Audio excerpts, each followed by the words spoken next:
With WIBWNewsNow.com, I'm with Topeka Public Schools Police Sergeant Gary Williams, and one thing that we're going to be talking about on Monday with Sergeant Williams is safety, personal safety for students, for teachers, for anybody who is a part of the school system, because obviously kids walk to school, there are parties, there are school events, and sometimes we can't always keep, as parents, our eyes on these students or these children.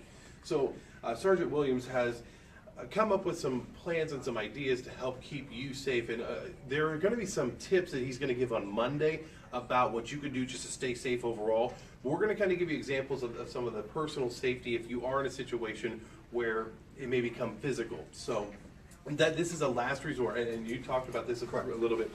This is a last resort. You don't want to become physical if you don't have to. Tell us why.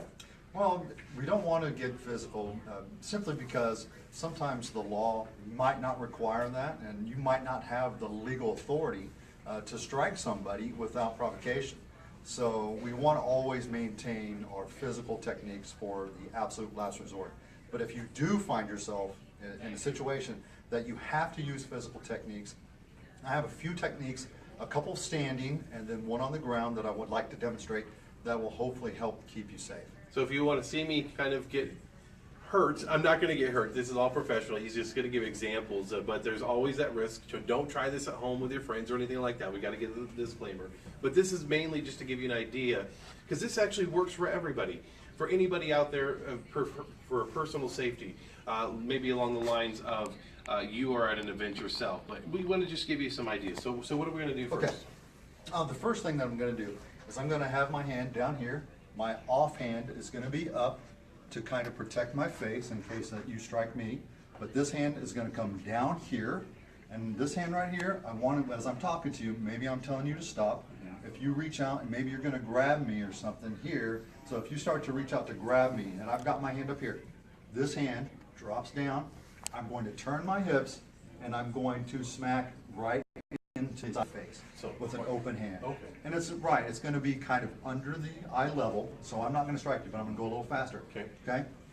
So it comes up here and smashes into the side of the ear. And sometimes when, I know this seems like an odd place, but what if somebody's grabbing you by your arm to drag you somewhere? Does that still work in that situation? It sure does. So if I'm faced this way, and if you grab me, and maybe you grab me with a little force, maybe you're going to pull me. Right? Like I can still turn my body and still do the strike. All right, so remember that.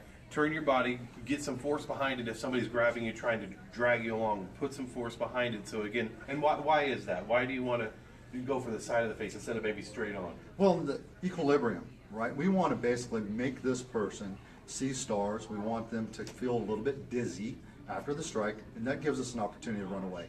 That's really number one for us, to get away. We're only using the strike to move.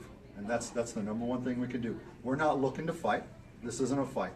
We're using a technique to get away. Mm-hmm. And then as he said, the key is once you get to that point where that person's disabled or is confused, you bolt.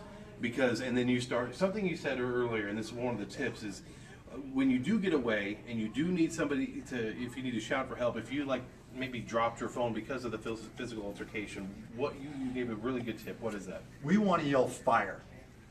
People love to see stuff on fire. It's just who we are. Yep. We enjoy it. So we want people to yell fire instead of help. Some people don't want to be involved. They don't want to help. But everybody that I know, they sure like to see stuff on fire. So that's why we love bonfires. Bonfires are the best. Absolutely. All right, next tip. Next tip. If we're here in this situation and you perceive that you need, for whatever reason, to do a strike to get away, I'm going to have my hands up in, again, a stop type motion. This is going to be my lead hand. It's going to simply come forward and do a strike to the face, generally into the nose, and it's not to break a nose or anything like that. There's a lot of myths out there about broken noses.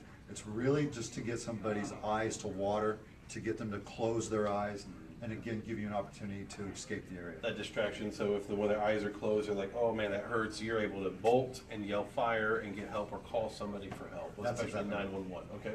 So all right, there's that tip, but you said you wanted to do something on the ground. Yes. Okay. Let's get on the ground, and I want to show something from the guard, and I'll explain what the guard is.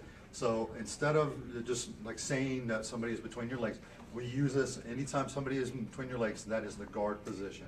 Okay? So if, for whatever reason, if you find somebody inside of your guard, I want to show a really simple choke that somebody can do from the bottom, because everybody believes, again, folks on the bottom are at a disadvantage. And they are to a degree.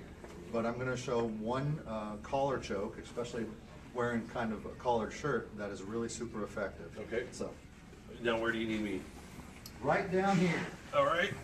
right inside. Okay. This is interesting. All right. So, Okay. so like I'm attacking you, Yep. or okay. All right. All right. So, and I do this quite a bit. I can tell. Now, this hand is going to go very deep into the collar. Oh my. See how my, Yep. That restricts. Yep. okay? This hand, if I can get it to go deep into the collar, I can, or I simply grab the material. All right? When it starts to hurt, I want you to tap. All right? Here, and all I simply do is bring my elbows to the floor. Oh, okay, yeah, that's good. That's good. That's good. I can see how, because it restricts the airflow. So again, Exactly. if you're being attacked and somebody's punching you like this and punching you like this, you purposely Yes. wrap your legs. Yes, the legs are here for a control measure. Okay. So one more time, and this time I'll show my hands in a different position. It's the same choke, Okay. but I grab material, and I grab material Okay. here, and then I just bring my elbows down. Yep. Yep. And it restricts the airflow. I really like these tips, but I'm going to go ahead and stop you here. Sure. And because that's just an awkward position to be in. Absolutely.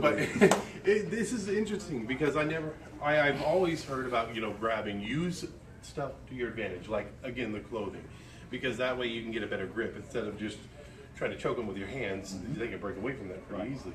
But that gets tight pretty quickly. So other than that, there are a lot of tips out there, and there are a lot of opportunities for you to learn those tips. And you, of course, with the schools, help out kids, and you're going to learn more about that. But also, you have a personal business.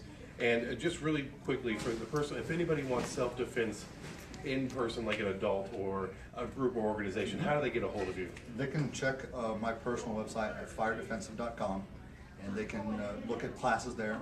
And beyond that, just go and get some training from any martial arts instructor in town. Will be able to help you out. Look towards more of the combatives and the mixed martial arts, or anybody who does any ground fighting. Those are the ones that are going to be a little more fast about your self-defense. And the thing is, it's protection. And of course, if you've got a student that feels like they are in danger, or if they need some self-defense advice, that's what the school resource officers are there for, to help them. And don't hesitate to have your student or yourself talk to the school resource officers. That's what they're there for. And the public schools, the Topeka Public Schools, are very proud of what these guys do, and we work with them closely to try to give you this information. So Monday is when you're going to be able to hear the full interview about safety and personal safety with your students. Again, it's very important, especially if you've got a middle school, high school student, because we want to keep them safe. We don't want to hear of any incidents. So, all right, Sergeant Williams, thank you so much. Hey, Appreciate thank it. you. Appreciate you. And I think I have to take you to dinner now. So, all right, thank you guys. Stay tuned. More on WIBWNewsNow.com.